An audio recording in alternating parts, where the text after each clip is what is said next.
I've been doing some planning and preps and stuff, but I figure it's 15 after 7. I should probably start streams that people can filter in. And I will finish doing the preps while they're here, if they show up quickly enough. Uh,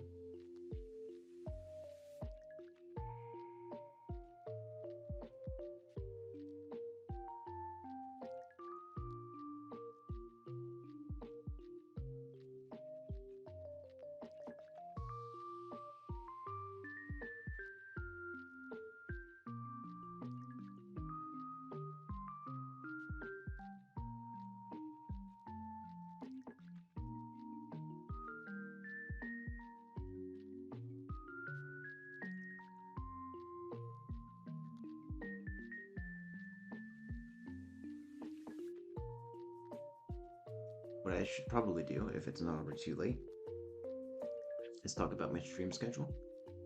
Um, Actually, I should figure it out. I might be streaming starting at around 9 my time instead of 7 my time going forward. So 2 hours later than usual.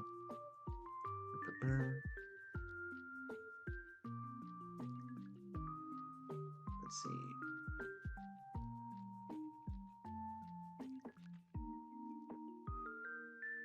Yeah, Tuesday, Thursday is still on the table, I think. I don't think there's any reason why it ought not to be.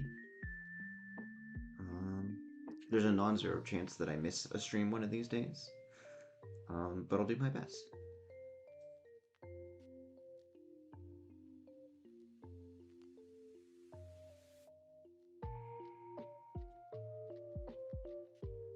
Now, yeah, Vol Watchers can absolutely skip ahead. Again, if I manage to catch you beyond that 1 minute of silence. Hello, Java! You're here nice and quick.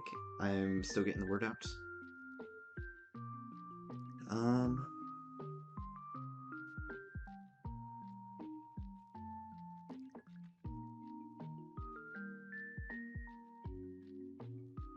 I'll be able to start playing in a moment. I am currently right before the Aqua Grunt back-to-back, so I would say the first meaningful boss fight of the game. Hopefully we can get through it deathless. Till then, you'll have to suffer, just hang out for a bit. I'm glad you're here.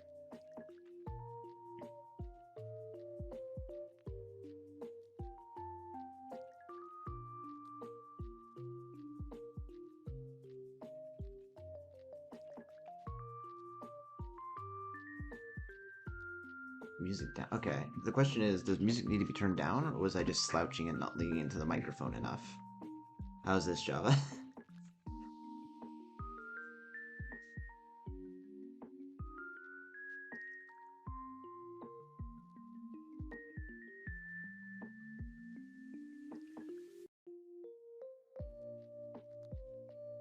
uh, Better for sure. You've accidentally posted a link in chat, I see. Uh,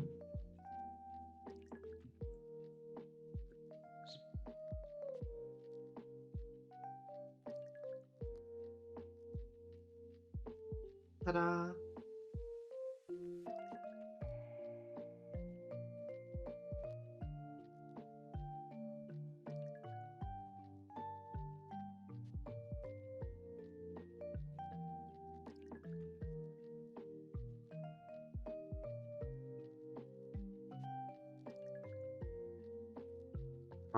In case I can, let's see, can I get my brain to do all this at once? Um, for your information, I still think I should be able to stream Tuesdays, Thursdays, plus 1 day on the weekend. I don't see any particular reason why that has to change. I can't make guarantees for this week. I might end up missing a stream, but I'll try to do it anyways. And regardless, those streams are going to be starting at 9 p.m. my time rather than 7 p.m. my time, so 2 hours later than usual. Um, that is the plan.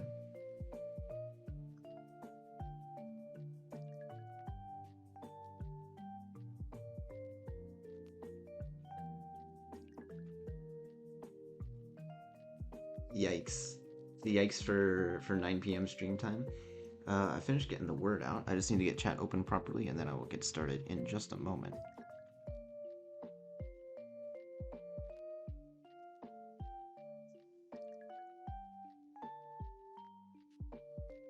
Here we go. Okay.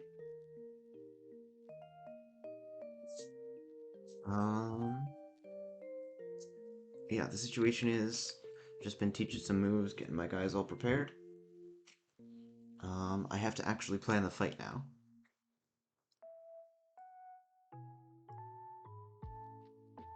Web scene's working. So I don't know if you remember this fight, Java. I mean, we've seen it enough times that maybe you've started to to memorize some of these battles that go on. But this is the Aqua Grunt back-to-back. There's two trainers, each with 3 Pokemon, so it's effectively 6v6. Um,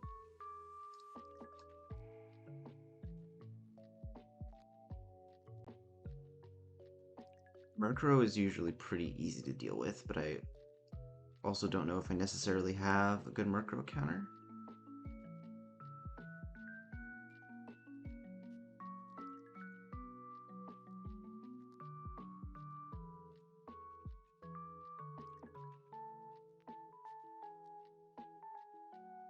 There is Shelter. Shell Armor Shelter might be the play. Yeah, it doesn't get 2-hit KO'd by anything Murkrow can do. And even if Icicle Spear only ever lands 2 hits, um, with a Never Melt Ice. Okay, well the Never Melt Ice doesn't actually help.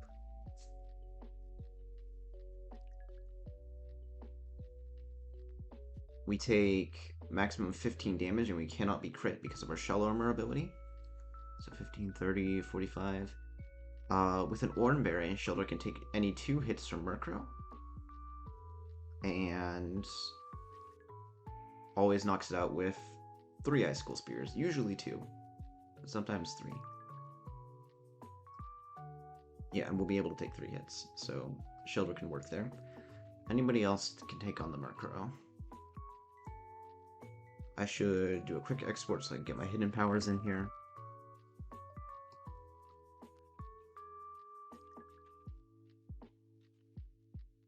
Though I don't recall any of them being good for Murkrow.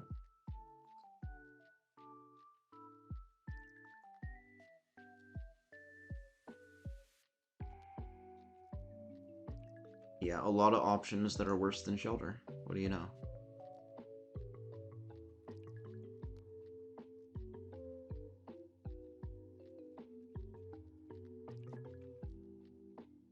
Yeah, Shelter is just about the only one who can do this. They're the only one that can do this safely and on their own.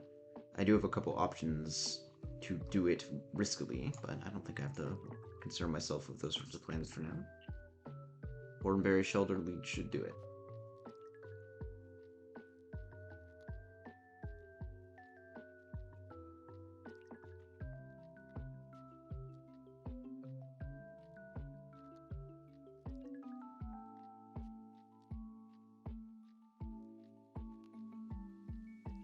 Grill.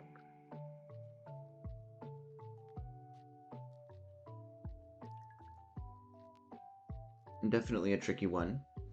Water Poison is a tough combination because you want to use grass types against the water, but then the poison beats your grass.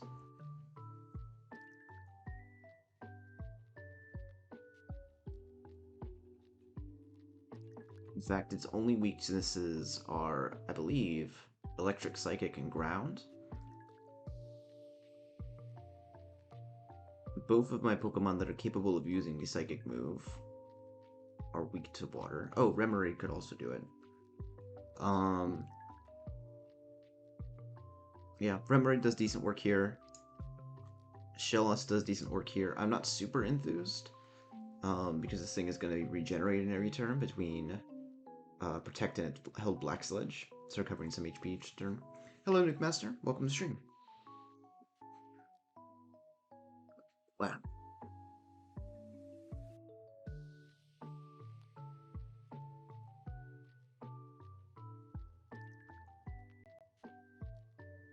I have some options, but Scrub is going to be a tricky one. The Turtle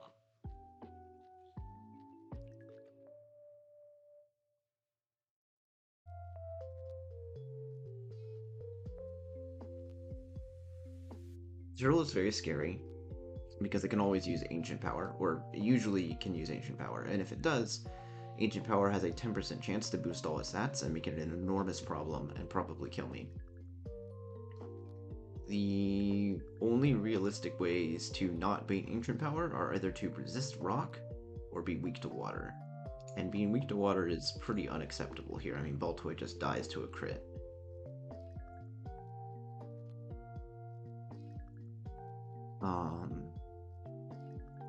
So the only Pokemon that fits the bill of not baiting Ancient Power is Farfetch'd.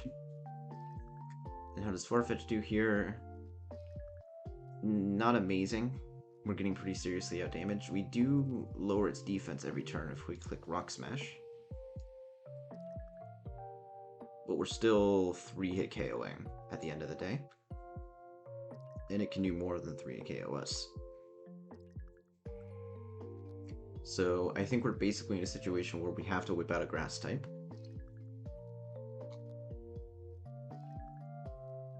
Lombre does rather well here.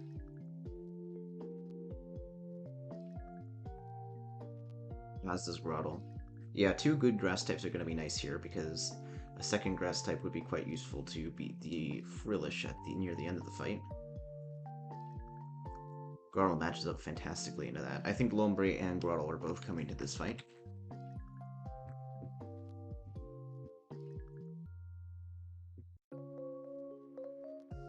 I also imagine that Paris is staying on the bench.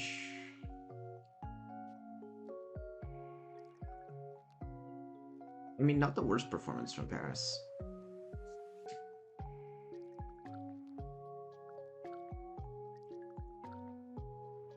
Lastly is going to be Whirlipede, and this is a pretty scary one too. By using Rollout, it'll do increased damage on subsequent turns. Basically, every time Rollout is used, you can't use any other move, you're locked into it once you click it once. But it goes up to 5 times in a row and doubles in power each time.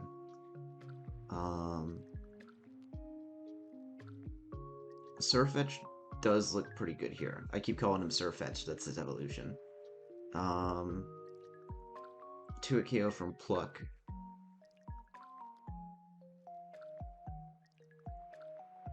Or rather, that's a 3-hit KO, but a 2-hit KO after Leer, I guess, is what we'd be looking at.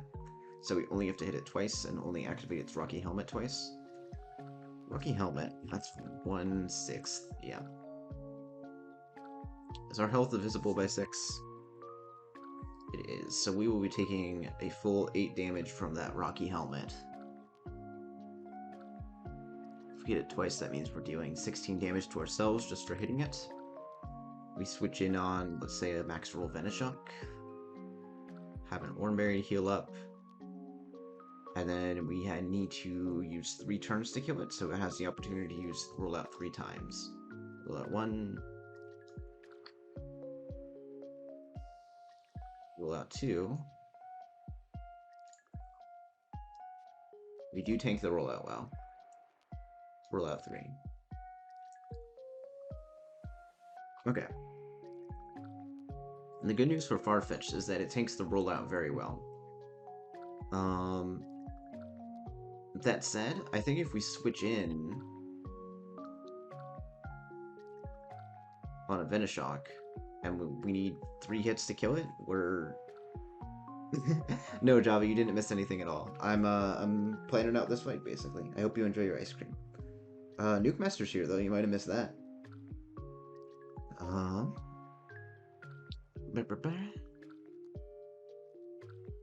Yeah, it's actually not rolled out that Farfetch'd is afraid of. It just gets outdamaged by the poison moves here. So what we ideally want is we want someone that can take on Whirlipede unless it uses rollout. And then in the case that it uses rollout, it gets locked into that, and we go Farfetch'd to finish it off. Who would do good into Whirlipede?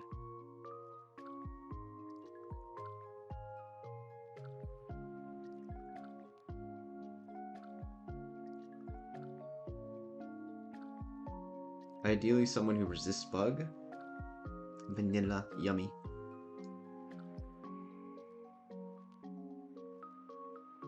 Growlithe does reasonably well here, actually, and might be my only choice.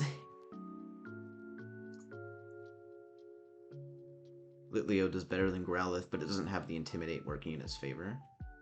Still, 28% versus Growlithe, 34%. Yeah.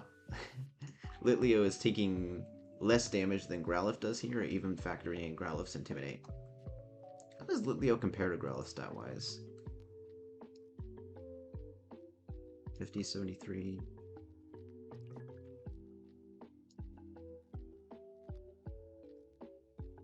Yeah, Litleo is stronger across the board, but its attacks aren't quite as potent.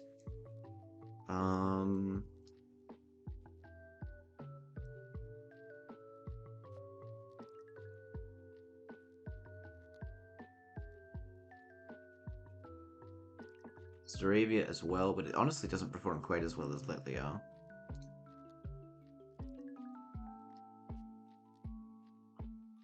Yeah, I think Litleo is actually the bring for Whirlipede here. And then if it starts using... well, I'm starting to see a problem here. If it starts using Rollout, then Farfetch can finish it. Now the age-old question of... I still have 3 Pokemon to beat, or 2 Pokemon to beat, rather. Just Marini and Scrub.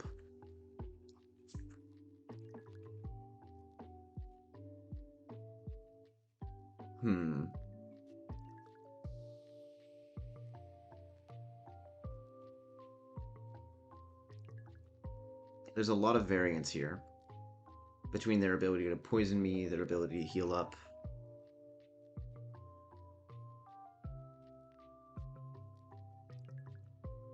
I should get the color coding on.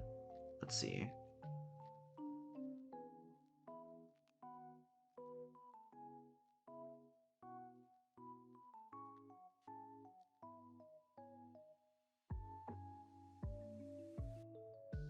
Color coding is all set.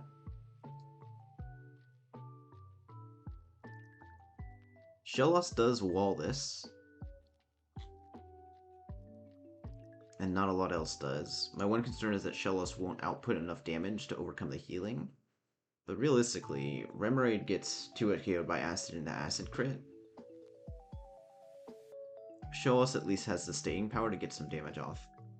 So... it's really not perfect, but I think I have a plan.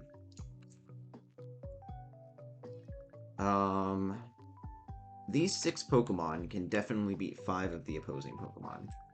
But if I use Grotle on the Tortuga, then I expect that Grotle will be relatively healthy and also able to take on the Marini with Sand Tomb.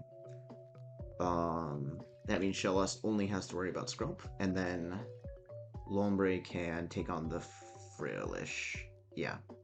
So Grotle just needs to go 2 for 1 here, so that Litleo and Farfetch can go 1 for 2 on the Whirlipede. Plus, if it comes down to it, Farfetch can do good work against the Tortuga. I think this will work. Let's see. Shell Armor is going to be very nice here.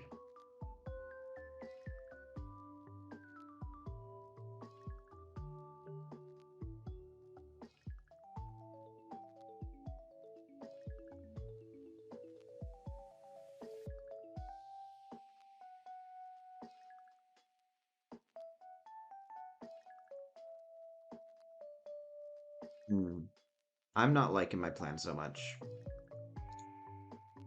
Look at this. I was thinking, oh, Grotle can come in against Marini relatively healthy, and it can start doing big work with Sand Tomb. Sand Tomb is still the best move here because of its damage over time effect, but even when Grotle's not poisoned, Marini's Venoshock is doing big damage. It would be up against Shelter at first. It would be clicking Venoshock or Toxic. Grotle does not want to switch in on either of those. Neither does Lombre.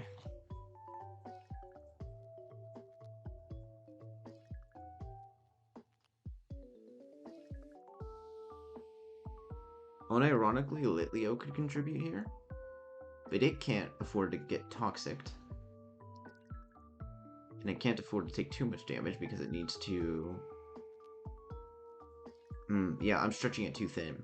If I give it a Petra Berry to account for Toxic, it's not going to be able to heal itself up, and it's not going to be able to take the hits from Whirlipede that I need it to.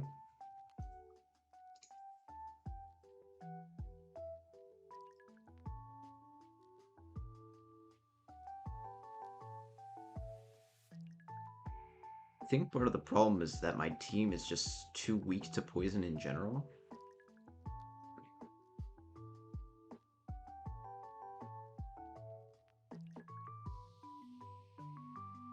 Balto is a very odd pick here. This water-type Marini actually has no water moves to threaten it with.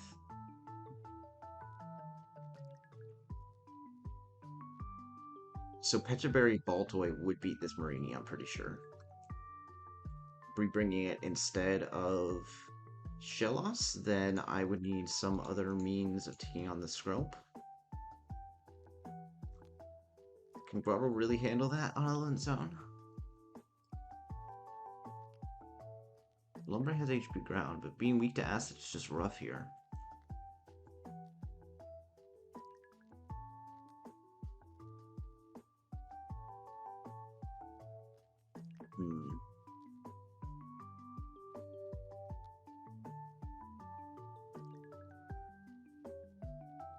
Maybe I'm doubling up on grass unnecessarily. Maybe I can have faith that Grottle can take on Tortuga and Frillish. It's not guaranteed, of course, but Grottle does have an excellent matchup into both of those Pokemon. I think that's the adjustment that I need to make. I think Lombre goes, as great as it is in this fight.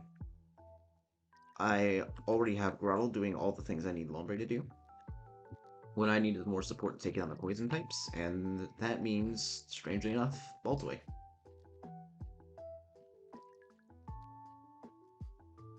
So, Shellder beats the Murkrow. Shellos beats the Skrelp with a Pecha Grottle beats the Tortuga with an Oranberry.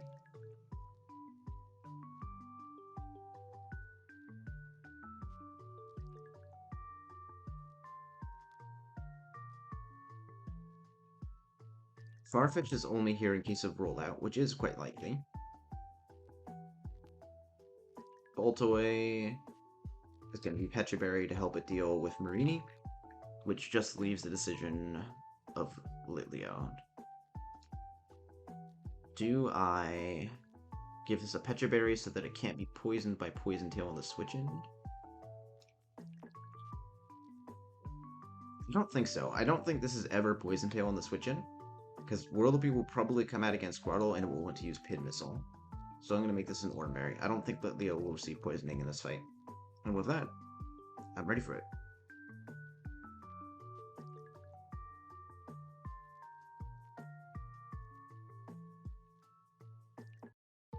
And yeah, if you're tabbed out or got me on in the background, it'll be a good time to tab in because it's battle time.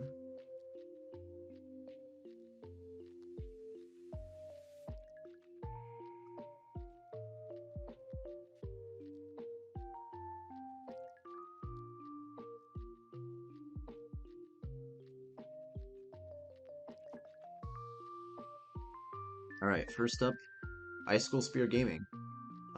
Icicle Spear is one of those moves that hits 2 to 5 times. If it only hits 2 times, it's effectively a 50 base power ice move. But at this stage of the game, a 50 power ice move could do worse.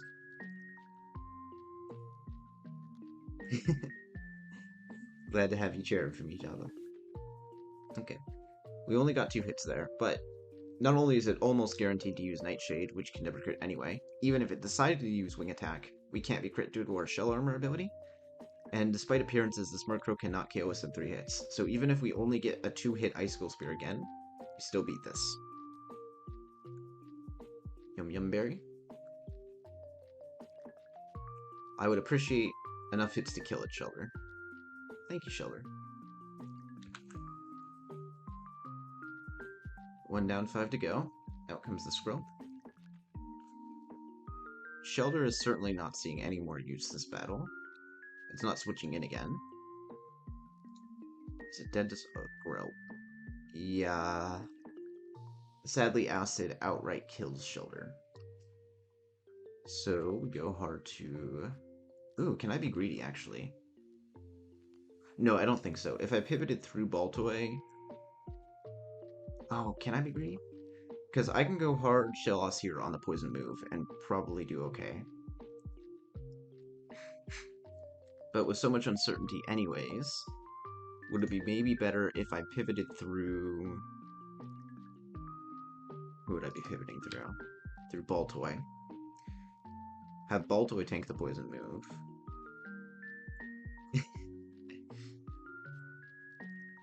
And do it as in do the pivot or just go hard Shellos. Baltoy will bait Water Pulse, which will have Shellos start off on a marginally better foot, but honestly, not that good of a foot. Yeah, I think hard Shellos is good here. It would rather switch in on Water Pulse, barely, but if Water Pulse confuses it, then I have to pivot again, and I end up losing more health. And the amount of damage dealt difference between Water Pulse and Acid is not that big. Shellos is pretty comfortable taking an Acid here. We do get the Spit F drop. That's bad. What are the odds of Acid Spit F drop? For whatever reason, I thought it was a physical defense drop as well. 10%. That's why I don't have this knowledge in my brain.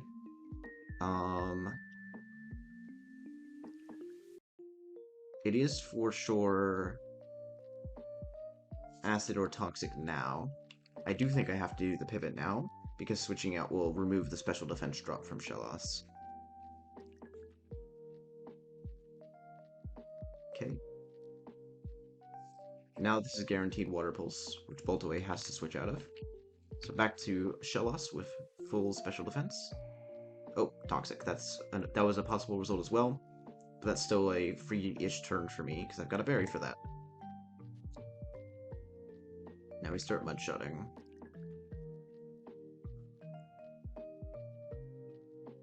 Unfortunately, this heals 2 HP per turn.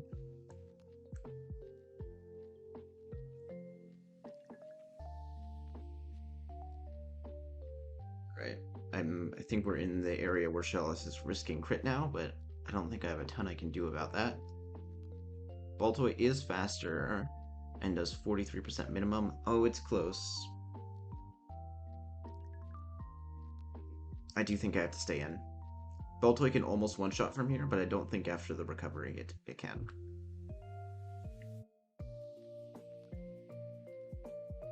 You're fine, Shellos? Shellos is fine. Alright, I finished the job. You're faster. Get him. Yeah, Black Sludge heals 1/16 of your max HP and it rounds down, so in that Scrub's case, it's 2. This is now random move from Turtle, which is probably better because if Shellos were healthy here, it would be guaranteed ancient power.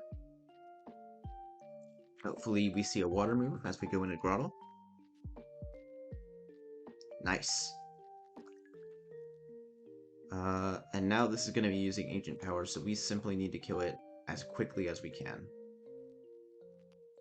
Maybe we can get a cheeky absorb in there, but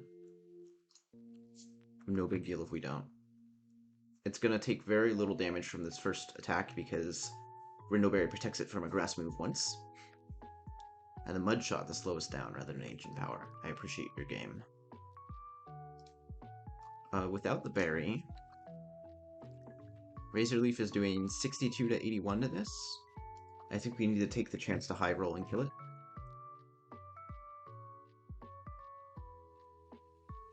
Nice, okay. And Grottle is quite healthy, so it should be able to take on the Frillish as well later.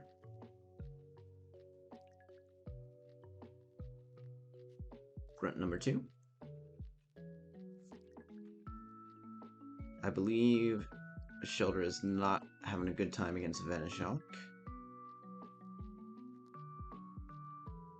Yeah, Shelter takes 21 damage from Venoshock minimum, which is actually good for me, because that means this is guaranteed Venoshock and never Toxic on the switch to Baltoy.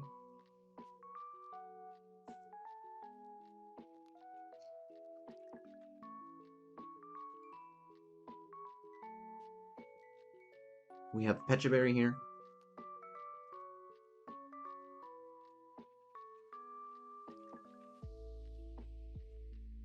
So this might not be a 2 KO. It is. Baltoy rolled well. Alright, there's the Frillish. This is going to be Hex or Water Pulse. This is Grottle's Jaw. Little spooky, but we can never be crit. And Absorb into Razor Leaf. Guaranteed kills this.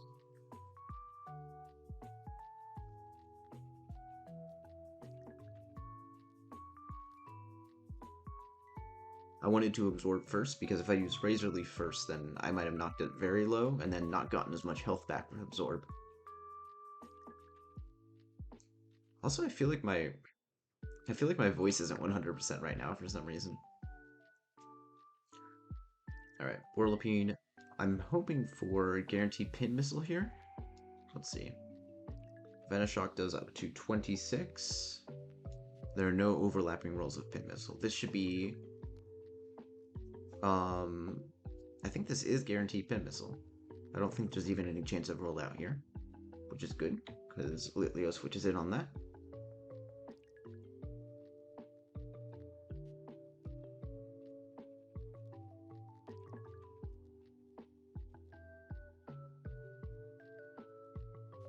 All 5 hits and a crit to boot. Maybe I'm getting out cold, who knows?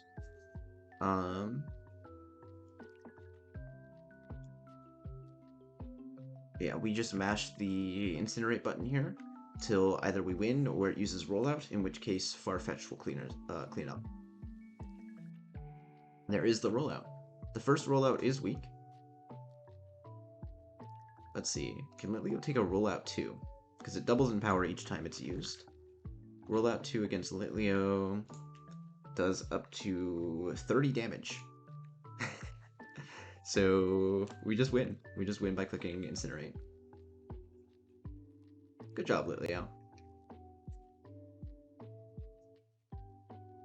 Gotta be a little more cautious than button mashing, but that was very smooth. And the run is still deathless. Hello, Raptor. Welcome to stream. Literally just beat this little mini boss here, and we're on our way to the first gym.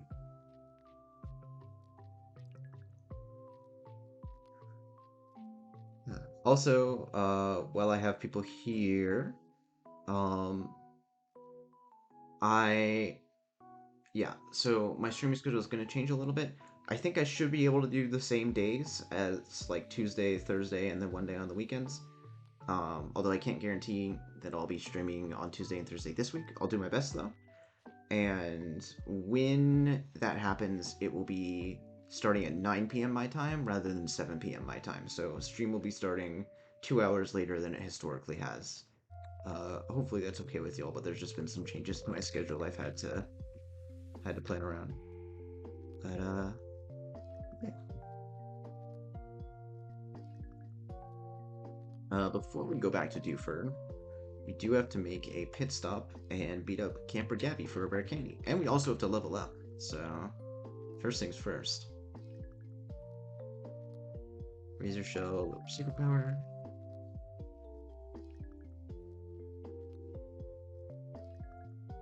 Roar Grottle is a little interesting. Roar is by and large a pretty bad move. The main utility of Roar is that your opponent is setting up and getting a bunch of stat boosts, and you click Roar, and it forces them to switch out, and they lose all their stat boosts. There's a couple presumptions there. One, imagine basically the opponent is like a scary Dragonite, and they're getting Dragonites up and boosting their attack and speed a bunch. I'm not going to be able to roar them away to clear all their stat boosts because I'm just going to die, right? If they're so scary that I need to roar them out, then they're probably scary enough to kill me before I roar. Plus, there's a huge amount of variance for roaring anywhere but the exact end of a fight, because the Pokemon that switches in after you roar someone out is completely random.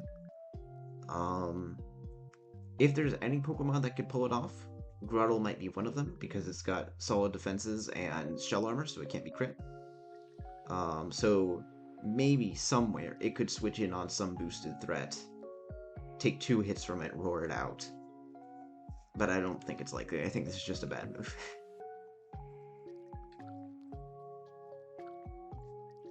A good voice is fun.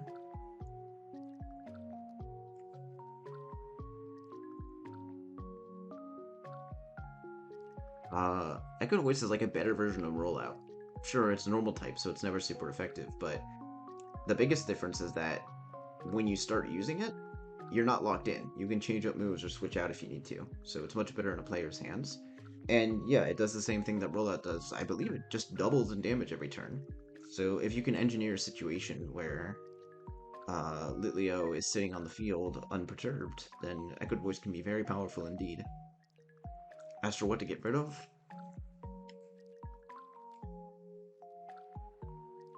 I think Noble Roar. It is cool that you get 2 stat drops at once, but you are rarely, if ever, in a situation where both are going to be valuable, right?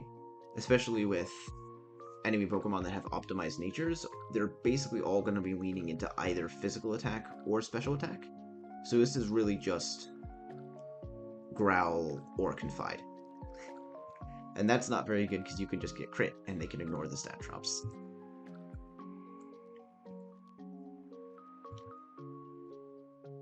Focus energy on Farfetch'd is weird. Normally, focus energy would be awful, right? Why would you ever spend an entire turn just to have a chance of doing more damage next turn? And it's not double damage, it's 1.5 times damage. So you could have just attacked twice for 200% damage, but instead you focused energy into crit for 150% damage. And if that wasn't bad enough, you're not guaranteed to crit under normal circumstances, it's just a 50-50. So it's a waste of a turn. However, there is one bit of utility for it. Because with Farfetch'd in particular, we can give it a held item called the Leak, which boosts its critical hit ratio and makes it such that focus energy results in a guaranteed critical hit for the rest of the battle. That's pretty good. There's still the same drawback of I'm doing less damage over the course of 2 turns, but over the course of 3 turns, right, I could do 300, it evens out, right? I could do 300% damage by attacking 3 times, or 150% damage times 2 by focus energy, attack, attack. And then from there, focus energy starts to pay off. It's a setup move, and that can be real powerful. In fact, it's so powerful that the game, Run and Bun, does not let the player get access to setup moves in general.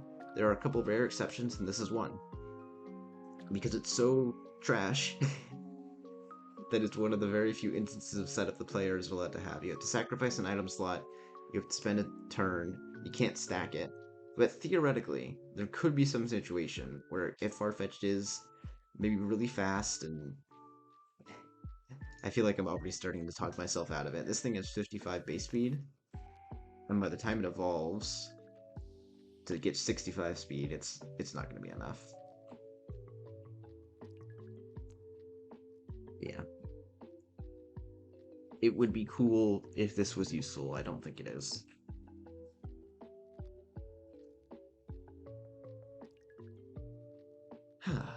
Ancient power on Baltoy. Over refresh, I would say.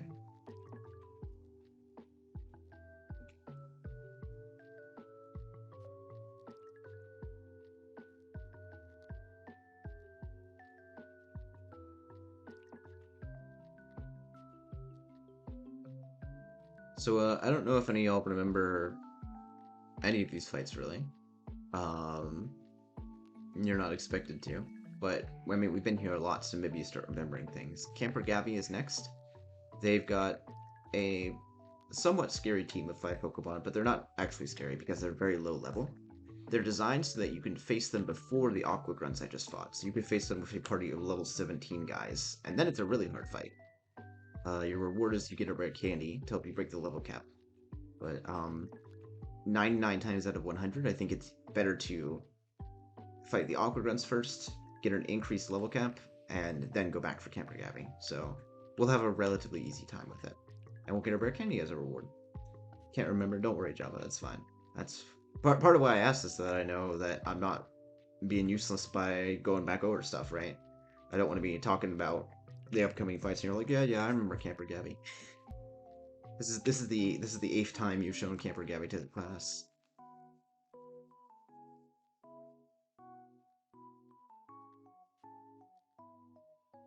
Being Ombre. Cloudruple's Weasel. We can definitely teach this over Secret Power at the moment, but my Weasel.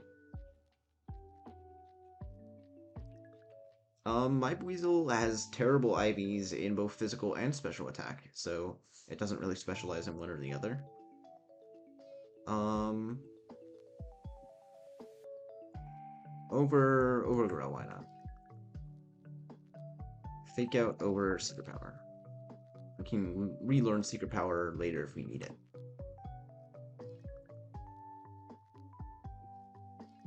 Alright. Anyone else?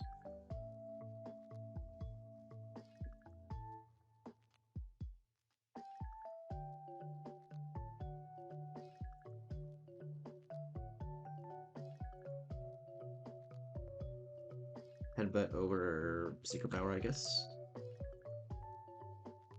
Spore. Paris' signature move. Well, not really. A fair few Pokemon learn Spore, but it's very rare. The only guaranteed sleep-inducing move. It is settled on the Paris line, which is slow and has a horrible typing and horrible stats. But this move alone elevates it to relevancy, and I have gotten a good amount of use out of Parasect in prior runs. So teaching this over Sunspore.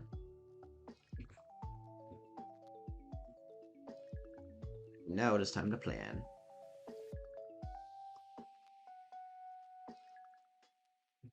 Oh, I need to re-export my dooms.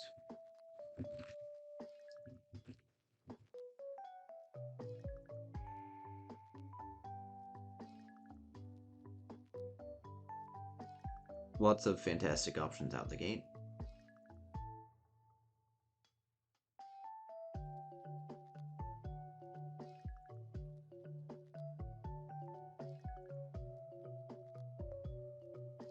I think the best we can do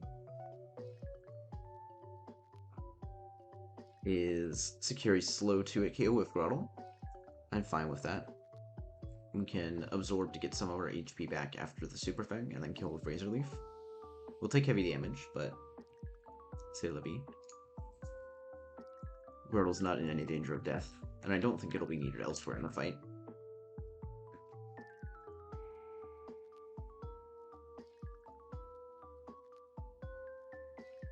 Bringing out, I imagine, Ponyta.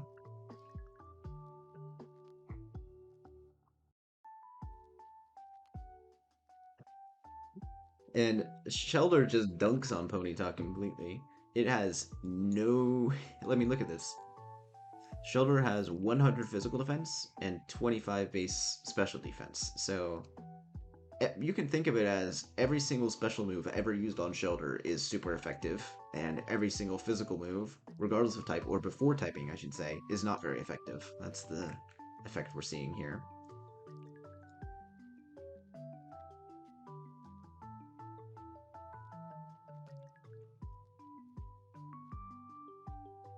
Then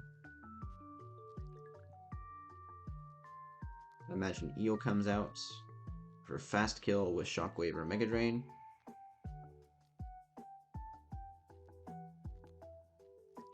Grottle does fantastic against Eel.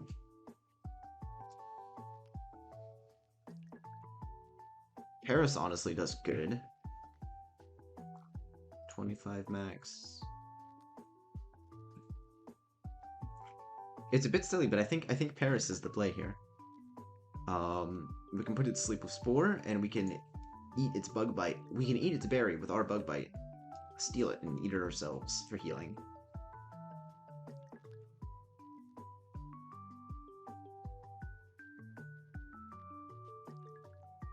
Next is Sunflora. It's gonna want a Sludge Bomb.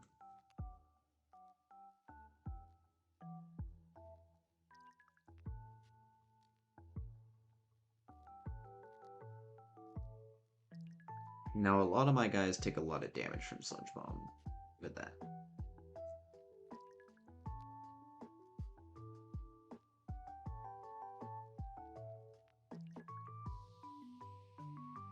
I think Litleo is the play here. Yeah. Litleo with its surprisingly good bulk. I guess my Litleo also has pretty solid IVs. But yeah, can come in on a Sludge Bomb easily enough, fire off and incinerate. I think we can afford to get poisoned. Sludge Bomb crit does, what, 31 damage, so we take 51 from that total.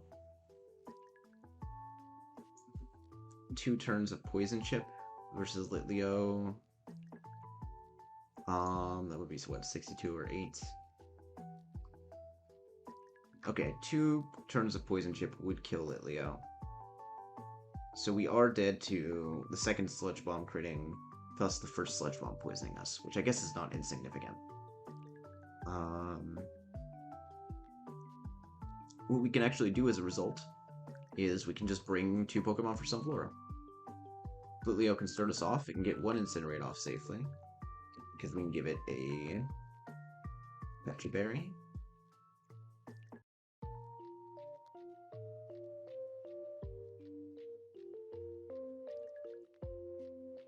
Or I guess Orn would be slightly better here.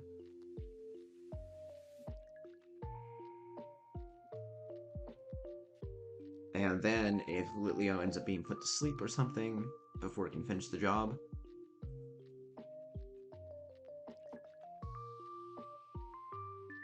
Yeah, that's the only situation where Litleo loses here. It gets put to sleep by Grass Whistle, which means it will be sleeping, and therefore never Grass Whistle on the switch to Staravia, who can finish it off.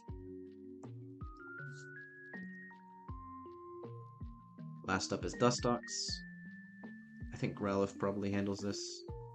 A lot of my guys handle this, actually. But I like Growlithe the most. That should do.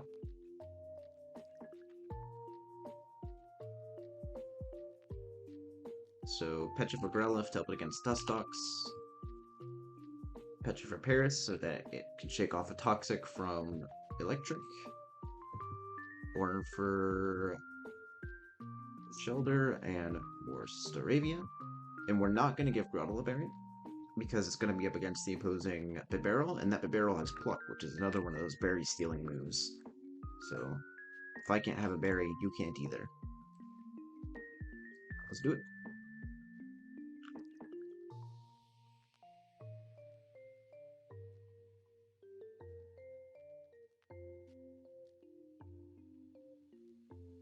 Super Fang will do a lot of damage. It's half your health.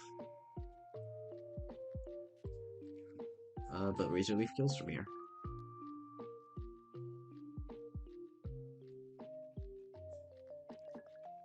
Ponyta? Yep. Into Shelter. And Shelter just eats up these hits. With a big old razor shell.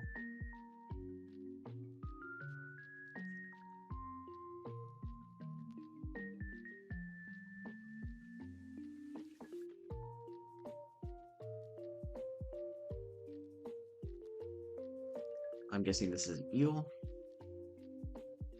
Dustox. Why wasn't it Eel? No, because Eel is actually slower than Shelter. Our little clam guy here. Is that what he is? I guess he's an oyster. Is that different from a clam? I don't know. Yeah, Eel can guaranteed kill us, but it's slower. Whereas Dustox can guaranteed kill us and it's faster. So, of course, it comes out first. Actually, it's exactly only the highest roll of Venoshock that kills. So this could be a couple different things. This could be Venoshock, Infestation, or Roost. Regardless, the plan was to go to Growlithe, and it still is. It's not Roost, I meant Toxic. Venoshock, Infestation, or Toxic here. Yeah. 2 Fire Fangs kill this.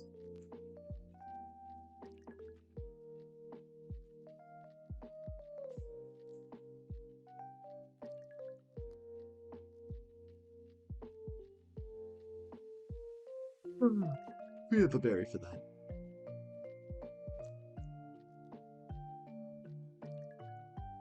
Has everyone had a good weekend, chat? Don't feel pressured to respond if you'd just rather lurk, but I am a little curious how people are doing. Now it is heal time. This can never lock me in. 29 damage on a crit.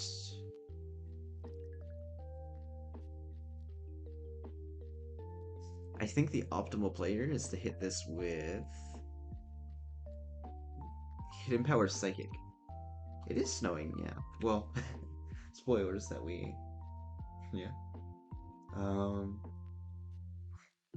Right, the correct response is it's snowing here too. Don't worry about it. um...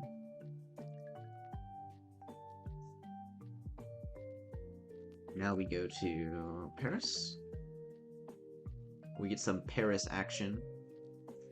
As Paris resists both Electric's moves, it can put this with 4 to get a serious action advantage. And now we can Bug Bite. This thing is holding a citrus berry to heal itself, but I'm about to eat it. Nom nom nom. My berry.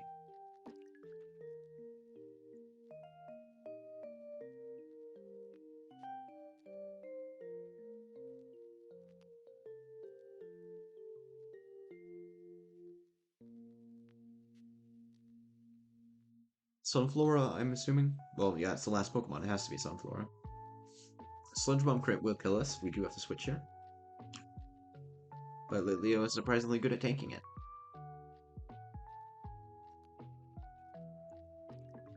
There's the poison. So, Sludge Bomb crit can't kill us from here. But if we didn't have a Pecha Berry, then Sludge Bomb crit plus the Poison Tick, or sorry, Oranberry that I ultimately went with, could kill us. It was because of that we could not equip Litleo with a Chesto Berry. That said, I think the fact that we got poisoned means we actually win this guaranteed. Because the fact that we're poisoned means we can't be put to sleep. And Incinerate does 59 minimum. Bye-bye. Excuse me.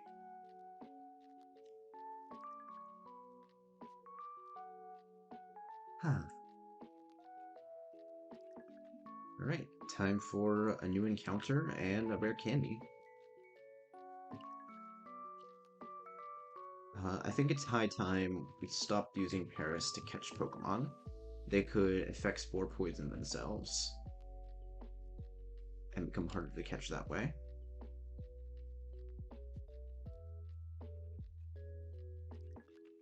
I don't have any other non-volatile status-inducing moves, I don't think. Besides the one on Paris. But I can tolerate that. Do I have balls? Some balls. I could use a little more.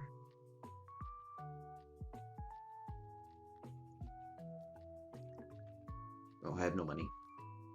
It's okay.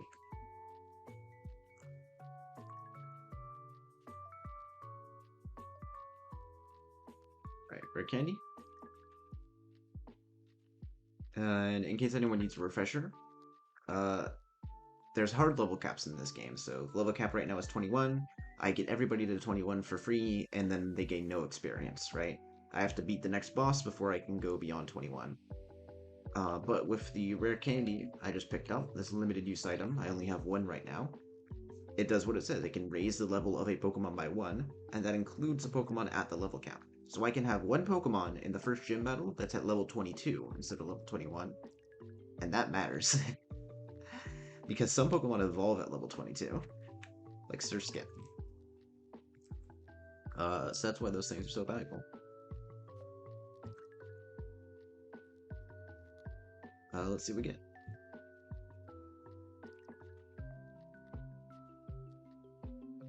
Yamper. Okay. I don't think this is a static mod, but it's interesting regardless.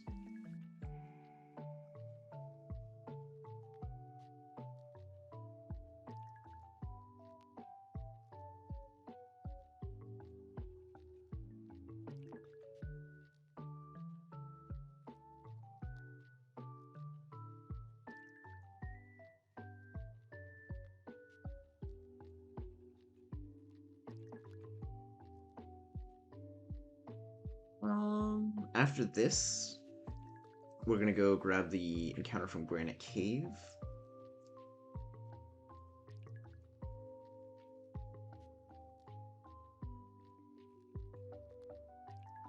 What shall you be? You are Elizabeth.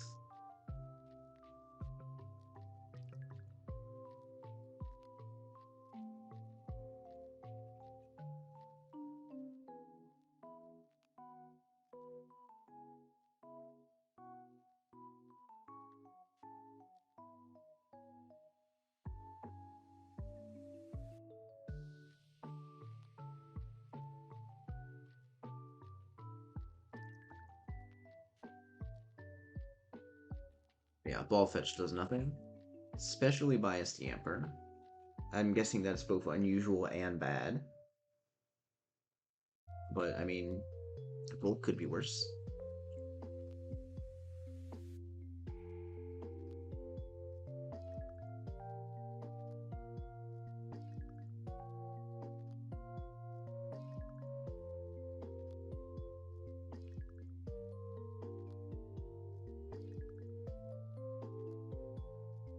And back to Dewford we go.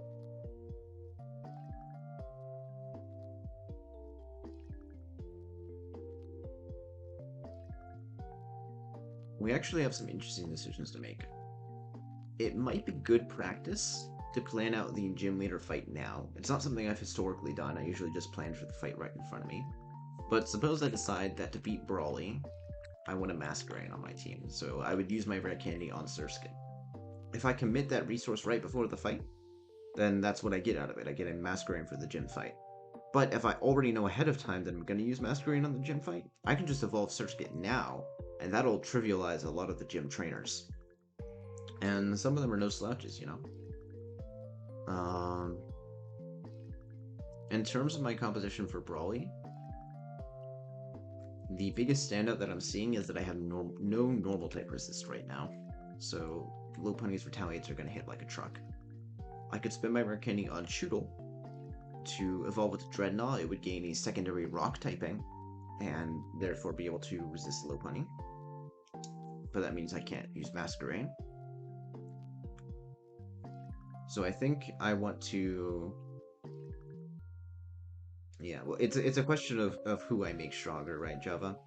And in a vacuum, I'm most comfortable, I think, having a Masquerain in this fight. But I also absolutely need a normal resist. But I do have another way to get that. Instead of evolving Choodle, I can just get a normal type resist from Granite Cave, because I can pull an encounter from there still. The question there is what floor of Granite Cave? So I'm looking up the encounter table.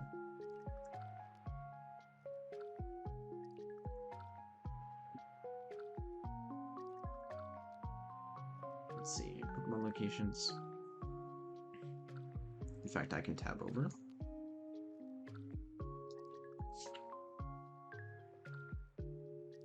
Three different options.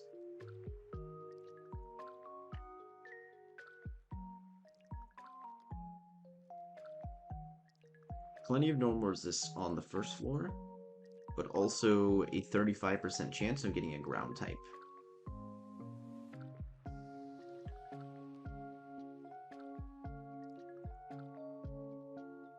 Second floor is all normal resists.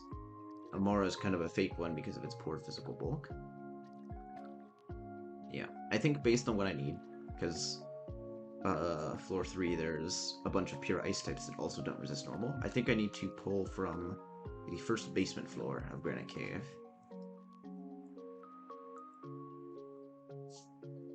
So let's go do that.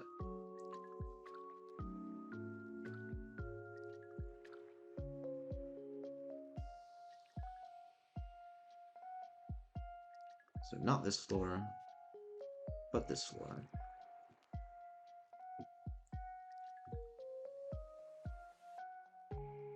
Hello, Cupid. I don't know if this will be good enough for our purposes, but we'll find out.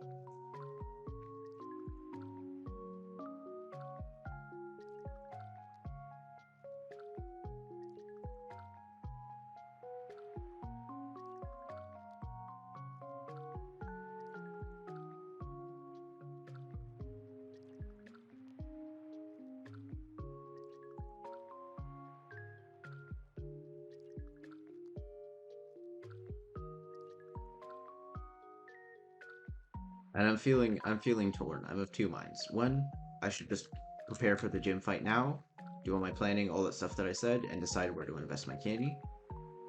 But also, I mean, the first couple fights in the gym aren't that hard. Surely I can just plan them risklessly, right?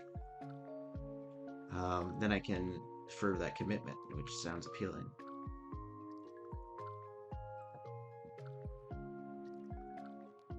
Definitely pretty good, low on the defense front, but and sheer force, sheer force, and physically biased.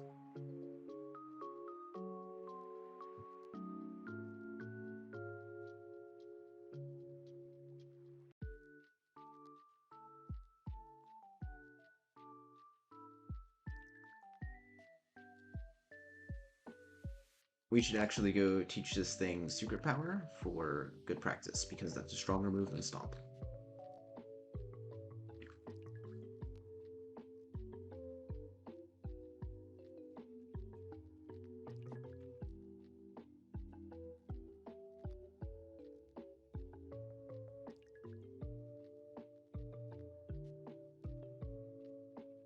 And that I think is all the stalling I can do. Let's engage in some good practice and peek at Brawly.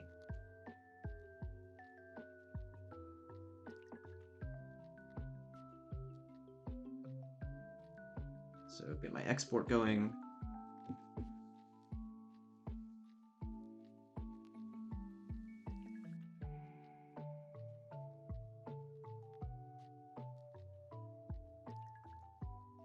The Emperor has 15 speed. Oh my god, it's so slow. Did not expect that. Qfant is 27. Okay.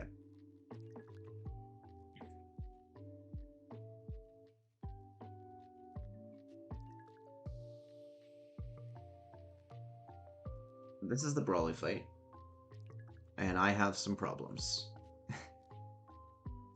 um Kung Fu exists. There's ways to beat it, I'm sure.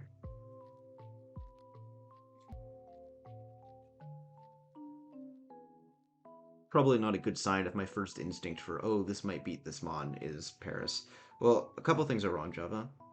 Um, Basically, there's a lot of Pokemon on this team, I'd say 4 out of 6, that I just don't see an immediate solution to. Combuskin, for instance, kills most of my team, with a couple of exceptions. But those exceptions don't kill it very quickly in return.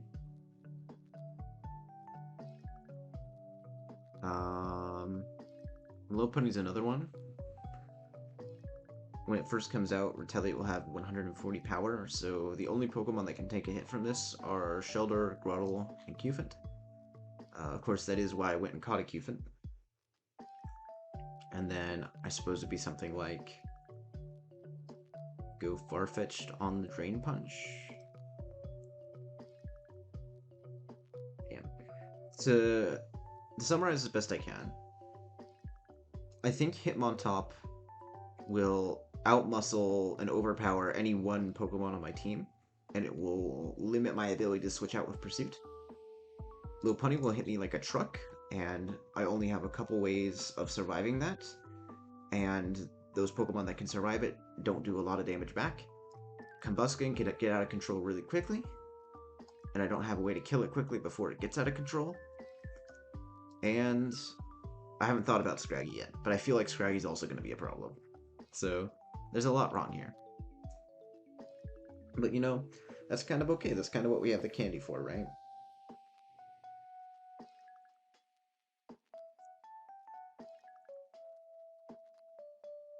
Should probably double check all my candy options as good practice.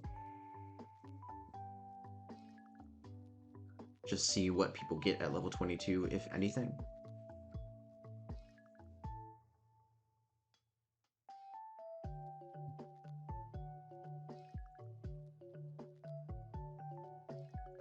Masquerain is a big one. The bug flying typing is excellent here because we're 4 times resistant to fighting type moves, and we have the Intimidate ability. Um, so we can engineer situations like Masquerain versus Hitmontop. Hitmontop, his fighting moves doing nothing, and his rock moves are doing a ton. We switch in, we get an Intimidate off, we tank the fighting move. We're baiting a rock move now. We switch out to Qfint, who takes the rock move and baits the fighting move. We switch back to Masquerain, who takes the fighting move and baits the rock move. And every time we switch back and forth, we're reducing Hitmontop's attack stat. Masquerain doesn't have enough gas in the tank to do that to every threat, but it can also sort of do it to Lopunny. And even without Intimidate as a factor, it sort of leads pretty well against Kubfu. So let's pretend we have it. It will be level 22. It will be Masquerain. Its ability will change to Intimidate.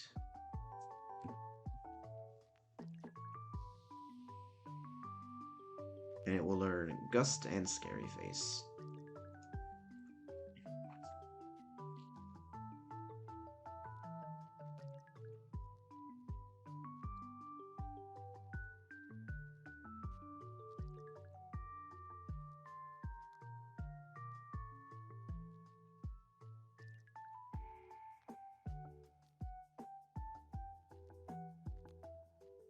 Yeah, like this matchup doesn't look good on paper, but it secretly is, right?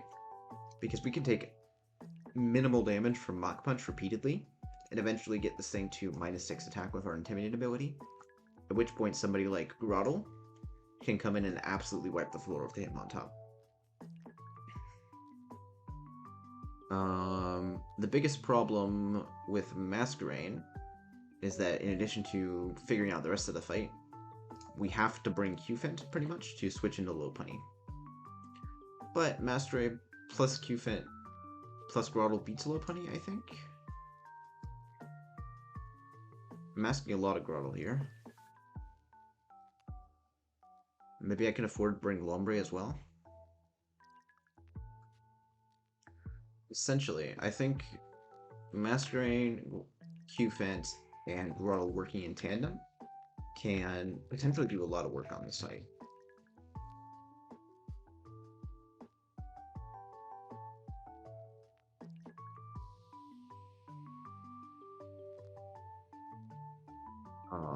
But again, due diligence. Let's see what else we can get at level 22. I mean, I know Pyro doesn't evolve this early.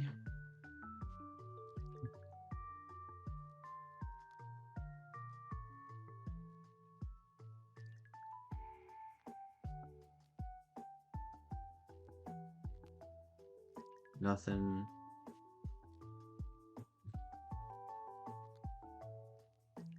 Artillery yet. Focus energy is nothing. Takedown from Growlithe is nothing.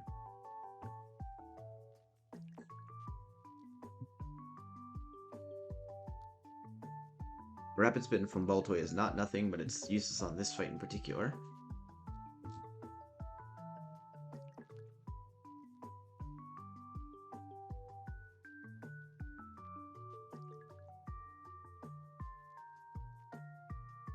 Nothing.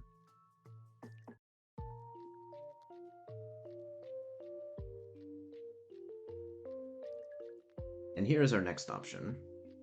At level 22, Chew will low evolve into Dreadnought. And learn Rock Tomb. So I'm going to get that in the calc.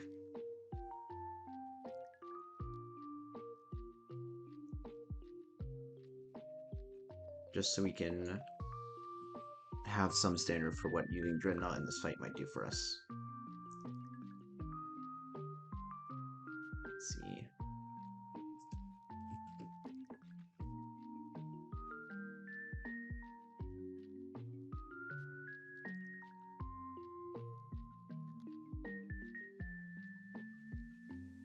Maybe you Water Pulse over Bite for testing purposes.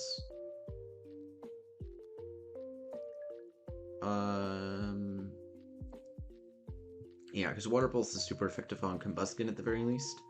Bite is super effective against nothing, so... it will basically always be better to click headbutt. So there's our hypothetical Dreadnought. The shell armor ability means that Dreadnought itself is not susceptible to critical hits, and it can just solo the low bunny. Maybe. Our Dreadnought has some pretty bad stats. 1 HP IV, 9 defense IV, minus defense. There are definitely worlds where Dreadnought loses to low bunny. But the fact that it can beat low bunny without any assistance is something unique to it. Not doing so hot against the Combuskin, which is the other place I would hope that Dreadnought could maybe do some work.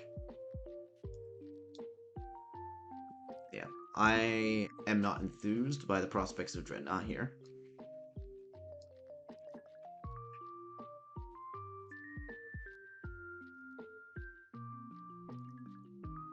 Nothing for QFATs.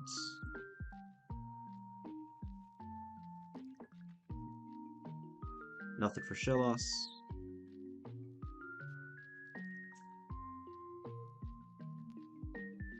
Ah, could invest the rare candy into Paris to evolve into Parasect. Wouldn't learn any new moves, but would get Parasect, and its improved stats.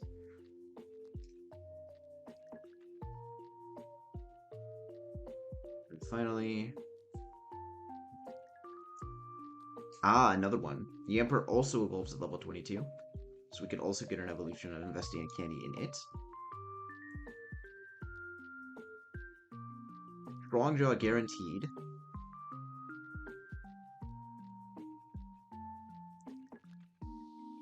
No move on evolution. Okay.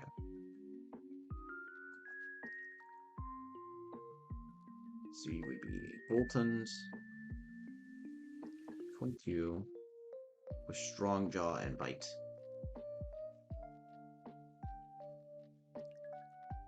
Now that's an interesting one, because this might solve some problems. This might solve some problems if we invest heavily into it.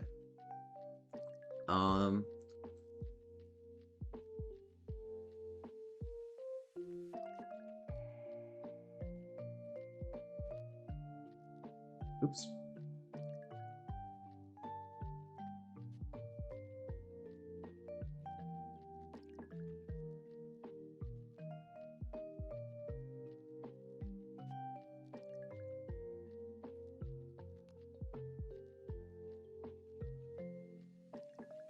Here's what I'm thinking. Bolton is really fast. It's faster than most of Brawly's team, with the exception of Lopunny. It's so fast that even after Combuskin gets 1 speed boost, it's still faster. Which means that Bolton could conceivably switch in on Combuskin and get an attack off before Combuskin can move again. This is crucial, because what I also saw here was Psychic Fangs. I could invest one of my 2 heart scales right now to teach Boltons a powerful Psychic type move.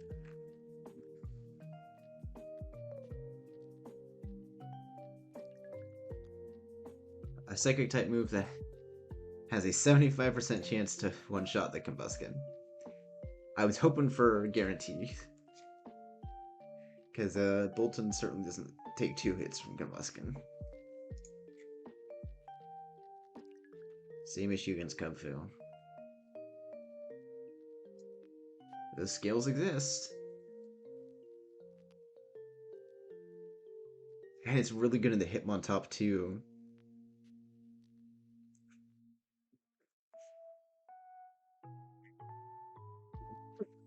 And it beats Poliwhirl in case I needed that.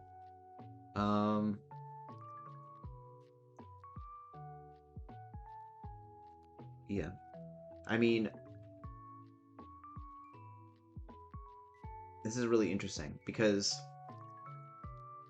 I could go with my traditional Masquerain here, but if I invest literally every optional resource I have available into my Yamper right now, I can get a Bolton that's super good into this fight. I have to use my 1 rare candy, and I have to use both of my heart seals. I don't even remember when I get a 3rd. Wrong wrong table.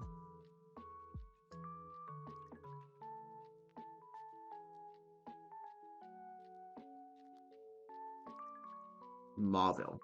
If I use both of my heart skills right now, I'm not getting a second one until around the third gym. And I don't think I've ever gotten a fourth one.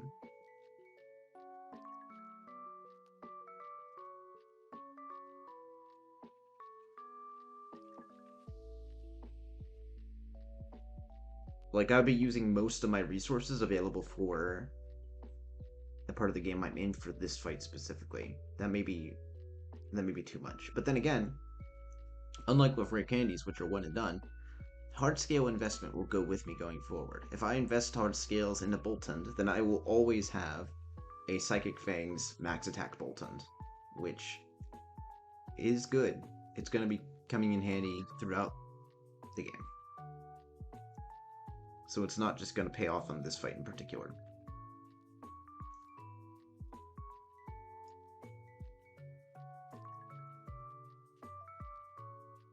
I gotta say, I think I'm gonna yield. I don't think I can handle this right now. There's a lot of complication decision making, and I don't feel super 100%. So I'm gonna backpedal on the whole due practice of planning out the gym leader ahead of time. I'm just gonna fight the minions. And I'm gonna do that without investing my resources. I should be able to handle it. We'll get through a couple fights here, and I'll probably wrap up the stream in about half an hour.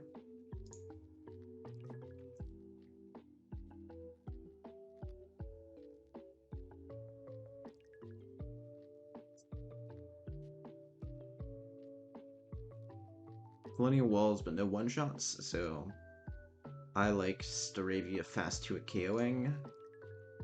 Yeah, I'm not getting 2 at KO in return.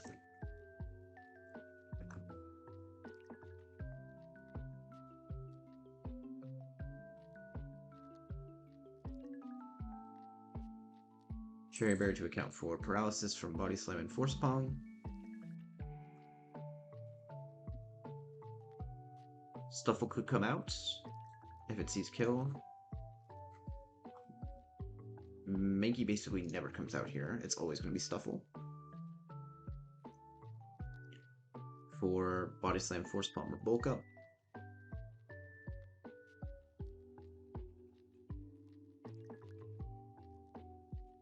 Never Force Palm. It's always Body Slam or Bulk Up here.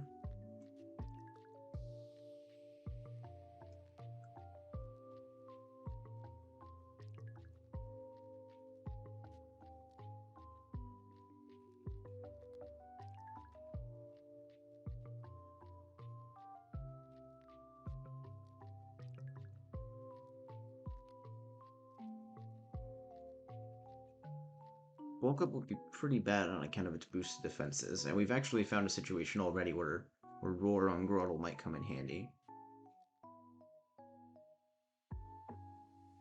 Voltoy takes too much, you take too much.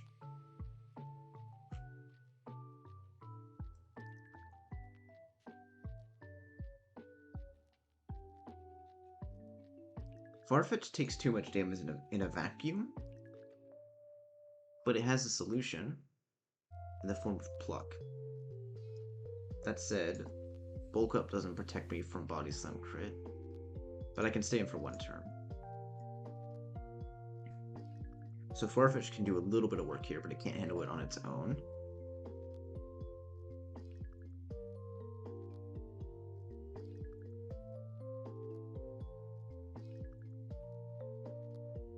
That said, Litleo can take a +1 Body Slam.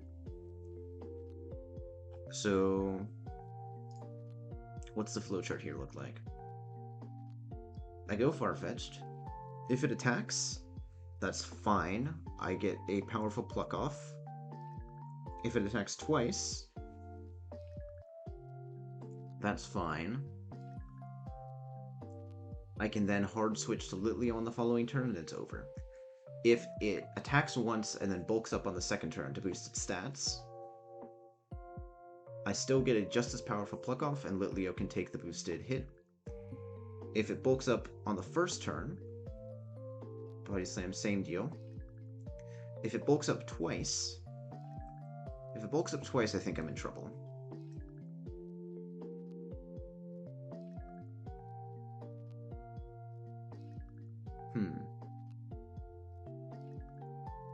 And I think it very much can bulk up twice. Because +2, that body slam is indeed threatening lethal on Litleo.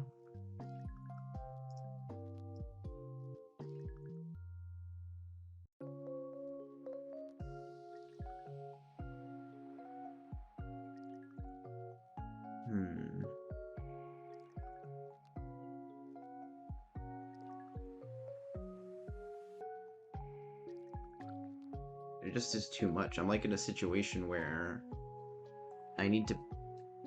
What's the heuristic for this? Do bear with me, whether you're a live viewer or a VOD watcher, while I scrape off some of the run and bun rust. The heuristic here is if you are faster and can 2-hit KO it, it will never set up. And if you can 1-hit KO it, it will never set up.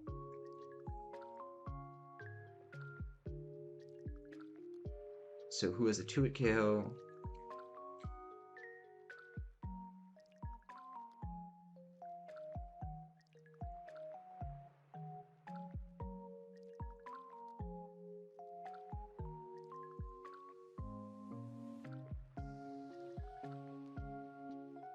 Baltoy does. That begs the question, can Baltoy beat Riolu?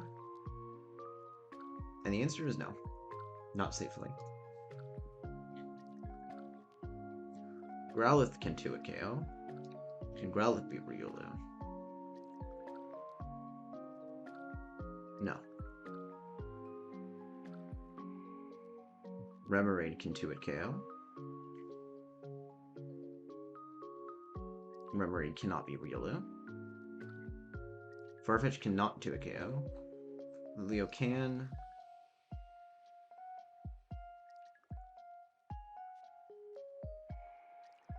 And cannot beat Riolu.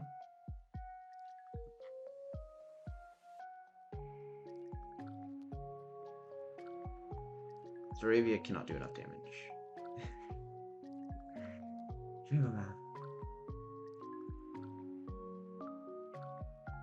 I don't have a way to prevent Stuffle from clicking bulk up. Which is fine, it just makes things more complicated.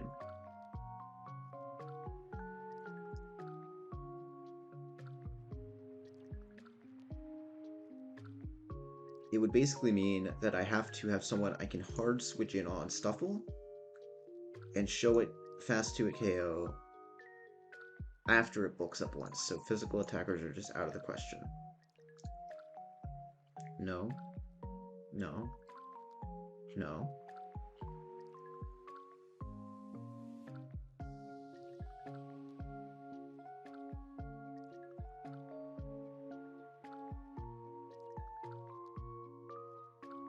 Baltoy works, but it doesn't make any progress. It could be part of a pivot chain that can prevent further bulk ups from occurring. But no, actually. No, okay, no, it would be able to prevent further bulk ups from occurring. It could be a pivot.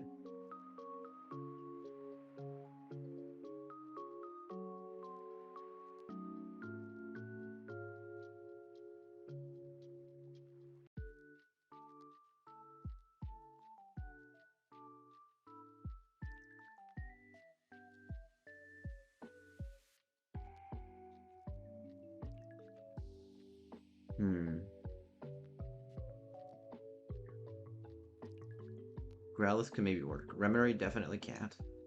Farfetch, no. Hard Litleo. What about Hard Litleo? It's Force Palm or Bulk Up on the Switch. Or it's Body Slam or Bulk Up on the Switch. If it's Body Slam, okay, if it's Bulk Up, then Litleo just beats this. If it's Body Slam, then Litleo has to switch out after, but I've guaranteed that it's not bulked up. And in fact, it can never bulk up from that point. So that's the point where I could go Farfetched.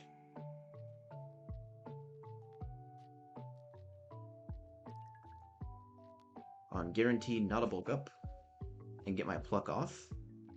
And then somebody else that can finish this off after it takes a pluck.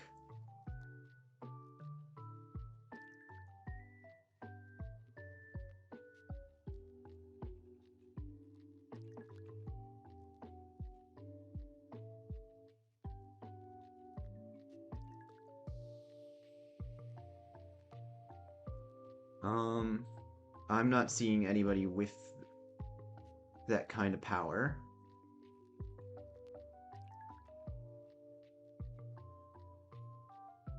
Got some guys that come close.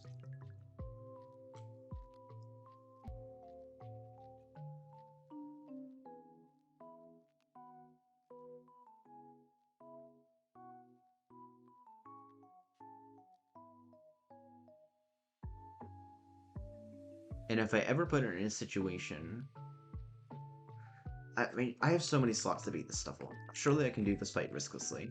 This is... My brain is melting a little bit.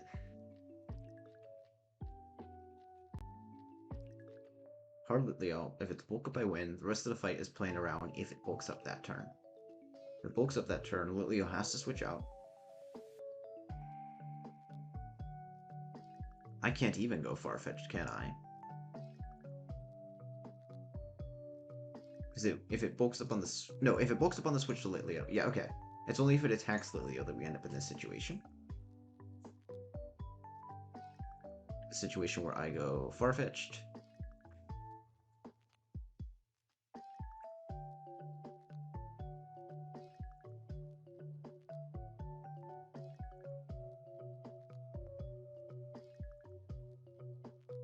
And then I just need someone who can kill this quickly and take a +1 body slam.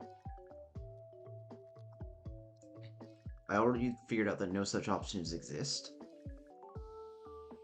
So let's... Growlithe would not take a +1 body slam. It would take a neutral body slam. I think adding Growlithe to a pivot change here works.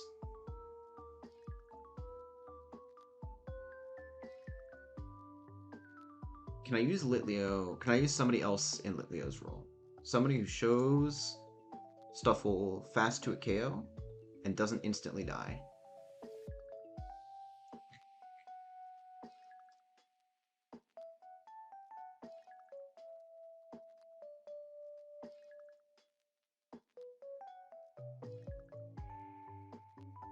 And by not instantly die, I mean they don't die to +1 crit. But even Litleo dies to +1 crit.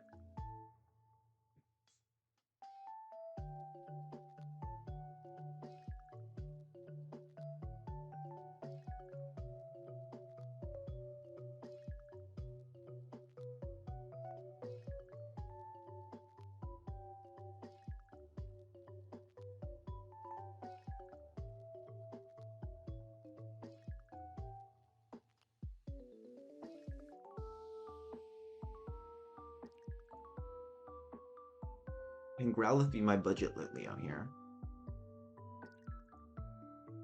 Because it will never be +1.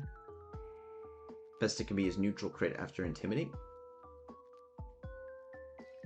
Which Growlithe can tank and will never bulk up subsequently. Okay, that's the line. It took me forever to find it. But I'm pretty sure Growlithe into Farfetch'd into Litleo takes this down, and then I just need an answer to Mankey.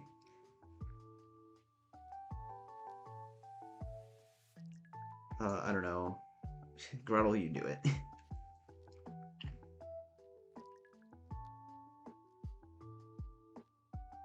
I'll bring Lombre as my last.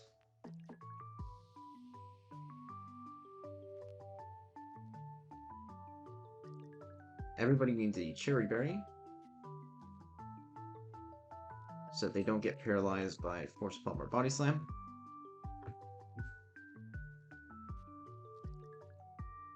Horn for Grottle. Horn for Lombre. This, I think, is risk-free.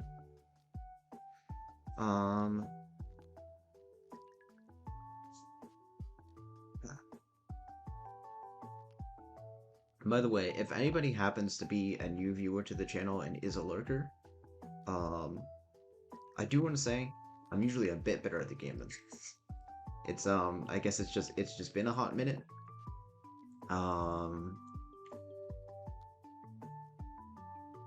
Man, I hope that you're not put off by anything about this. I think both my attitude and my gameplay will be improved in the future. But if you're watching anyways, then you're watching anyways, right? All that said, I might be inclined to... Nah, maybe I can do one more after this, but I might be inclined to end stream earlier than usual.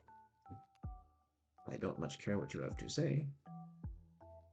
And let's do this. Alright, turn 1. Intimidate does not work against this Riolo because it's inner focus. We're faster, we 2 KO with Aerial Ace. We have a berry for that.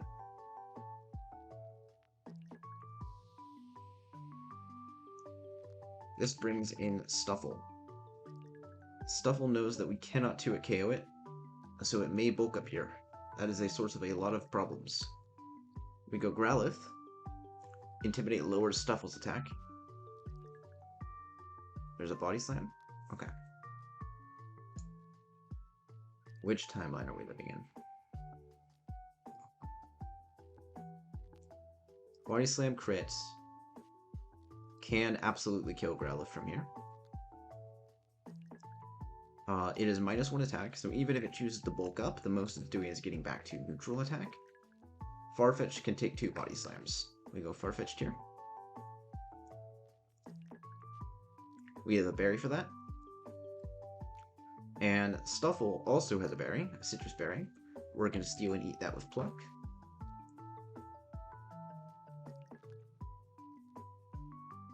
And now it is in range of being killed by Litleo.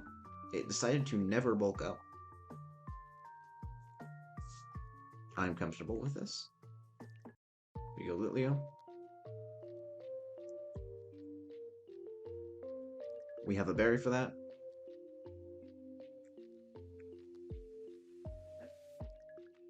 I wish. Now, against this Mankey, Litleo takes a decent chunk from Stomping Tantrum, but doesn't die, so may as well stay in. I don't know, Incinerate.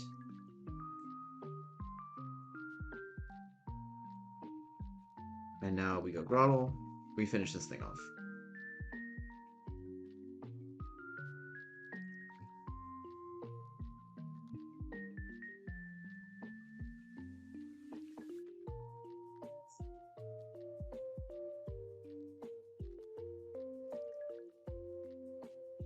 Exactly according to plan. Let's see if I can't squeeze in one more riskless battle.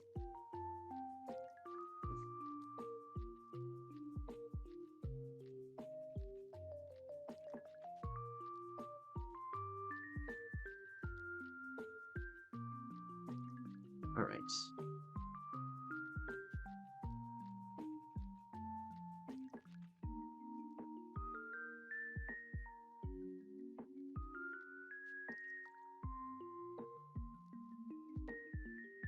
Options and decisions. Inner Focus means the opposing Farfetch'd is immune to Intimidate. And Citrus Berry means we need a lot of damage, or a berry stealing move to kill it in 2 hits. Our own Farfetch'd dies to Dual Wing Beat.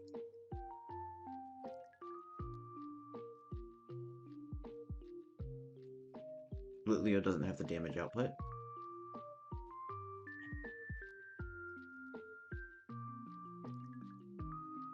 Staravia does have the damage output. So assuming we don't need Staravia for Heracross, which honestly we might, switching in Staravia on a Pin Missile does seem like the way I win this fight. Staravia can simply just 2 a KO and beat the Farfetch'd.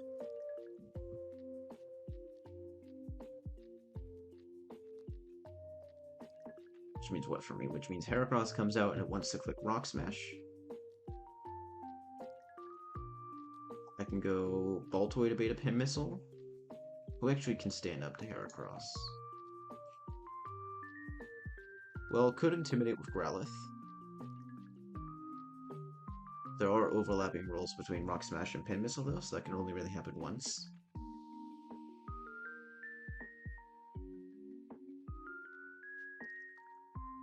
Yeah, in fact, there's already overlapping rules between Rock Smash and Pin Missile with just Staravia.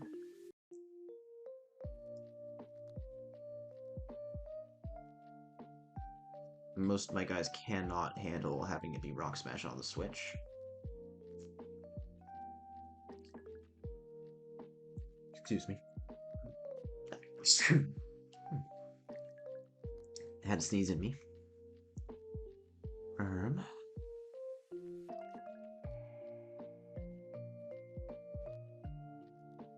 Farfetch can switch it on a Pit Missile, but not a Rock Smash, so can we actually bait it in any way?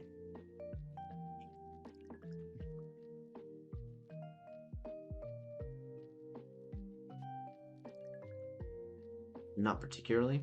Shieldra also takes too much from Pin Missile.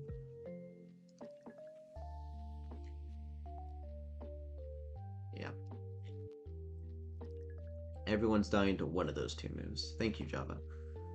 So I think, as I alluded before, I actually can't use my Staravia to beat the opposing Farfetch because I need it for Heracross. It can come in on either move. No, it can only come in on Pit Missile, not Rock Smash. But if it comes in on Pit Missile, we can Aerial Ace Quick Attack to finish off the Heracross. So I just need to figure out a way to beat the Farfetch without using Staravia.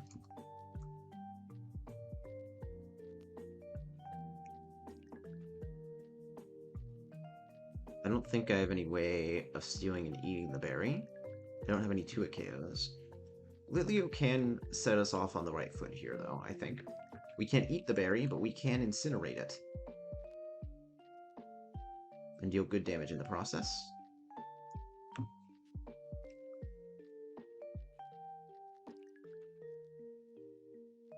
Farfetch will be guaranteed clicking Rock Smash into us the first turn, and from there our defense will be lowered.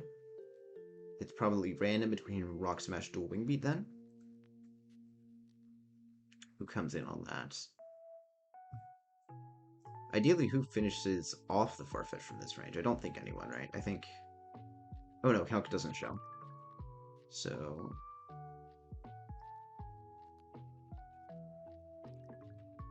Baltoy is almost strong enough to get the kill.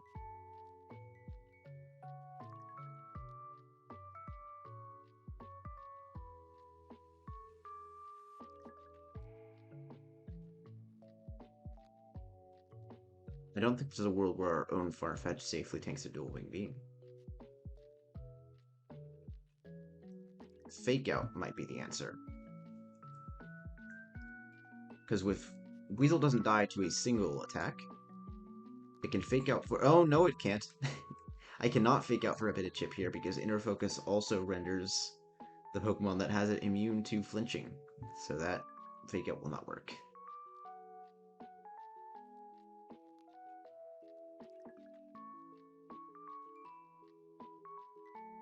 Can we bait something? If we can bait not Dual Wing Beat, then we can go to our own Farfetch, who has weaker moves but is faster, and can one-shot from there.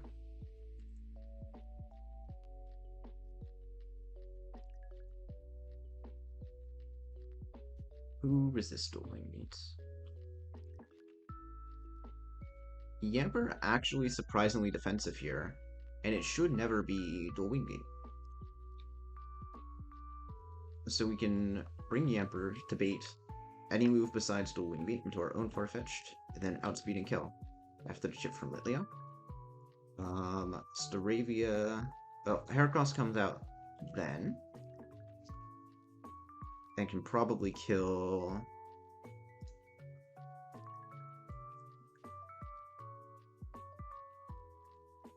Can probably kill... The gears on my brain are turning, but they're making some awkward clickety-clack noises. Heracross comes out and can probably kill Farfetch'd with Pin Missile or Rock Smash.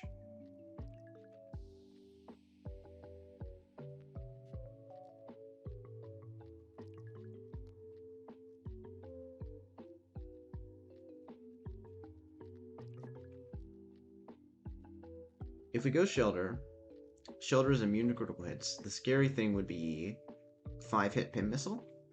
We can compensate for that somewhat with an Oran Berry and take only 40 damage. But then we're still too wounded to reliably bait Pin Missile afterwards. So basically, somebody who takes a hit from Heracross and then doesn't die the Rock Smash afterwards is what we're looking for.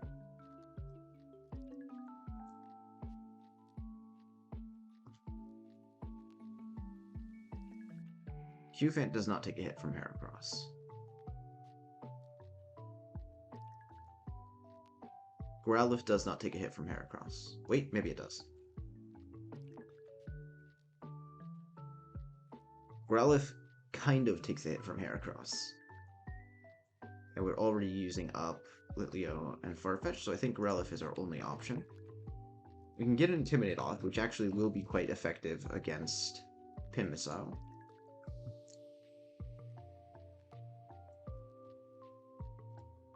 And Rock Smash will still not be guaranteed, but at least Heracross will have a lowered attack stat. As a result of this, we'll take less damage from Pin Missile, so somebody that's weak to Pin Missile might be able to switch in now.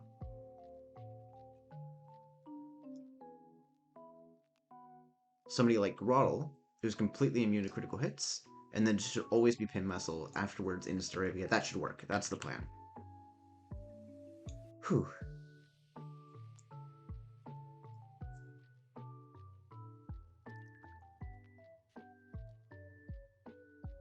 So, no item on the people that are fighting the Farfetch, so that they don't bait knockoff, but we can give an Oranberry to our own Farfetch'd.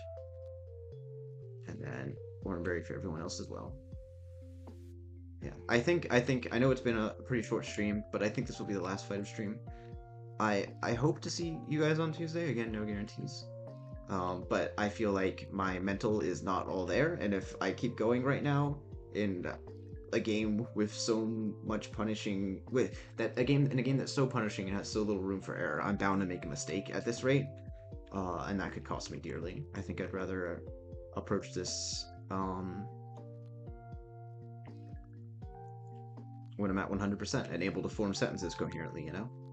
But we do have this one more fight to go, so let's beat this guy up.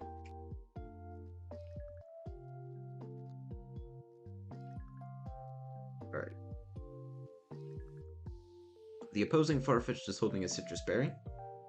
But Incinerate burns up the opponent's berry, so it can't heal itself this way. We're gonna get hit hard by, like, whatever. But Litleo's fine. Litleo is now dead to some other move from this Farfetch'd. It could be dual Wing Beat, and we can't switch our Farfetch'd in on dual Wing Beat, so we have to go to Yamper. Another Rock Smash.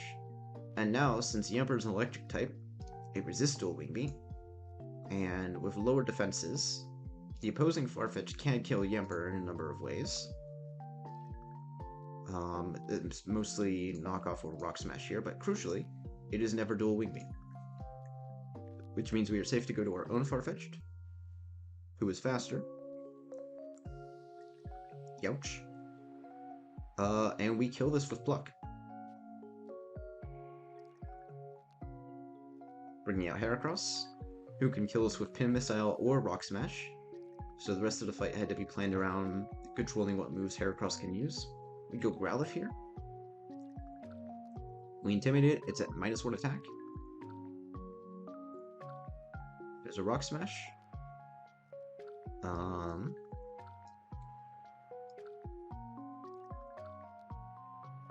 This is now random between Pin Missile and Rock Smash, and we absolutely have to switch Staravia in on a Pin Missile and not a Rock Smash. That's okay. We go Grotle here. Grotle is immune to critical hits. And since Grotle is weak to Bug, Heracross is now seeing that it can do approximately 1 bajillion damage with Pin Missile. Yeah, even after the Intimidate, with only 3 hits, it's doing up to 60% of Grotle's HP. All 5 hits just kills Grotle. But because it's guaranteed Pin Missile, we go Staravia, which is a second Intimidate.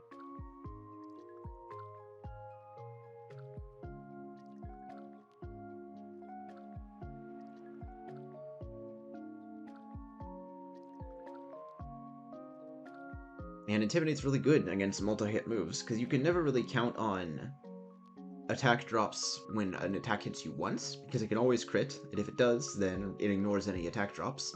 But as we saw there, Heracross hit me a bunch of times, and in order for it to do, like, the critical damage that a single target move would deal, it would have had to crit every single one of those pin missile hits, which is extraordinarily unlikely. Anyways, we almost straight up killed this with Aerial Ace. I think there's a roll where we do kill. Want to get the one-shot in your Staravia? Not quite, but that's okay, because we got Quick Attack. And that's the fight.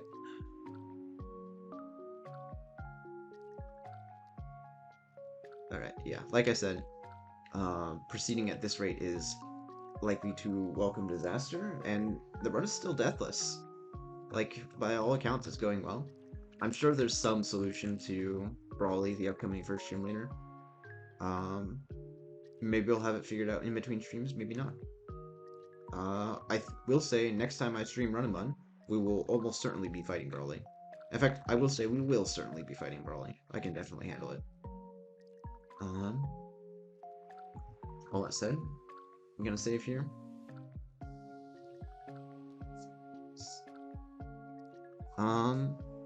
And yeah, I will hopefully be streaming on Tuesday. If not, I will do my absolute utmost to stream on Thursday, but probably Tuesday. And I will be starting around this time instead of ending around this time. Around 9 p.m. my time. So, thank you so much for watching. I hope you enjoyed. I hope you had a relaxing stream. And I hope to see you next time. Bye-bye. And bye to you especially, Java, because you are the most vocal chatter. Good night. Bye, Nuke Master. You get a good bye too.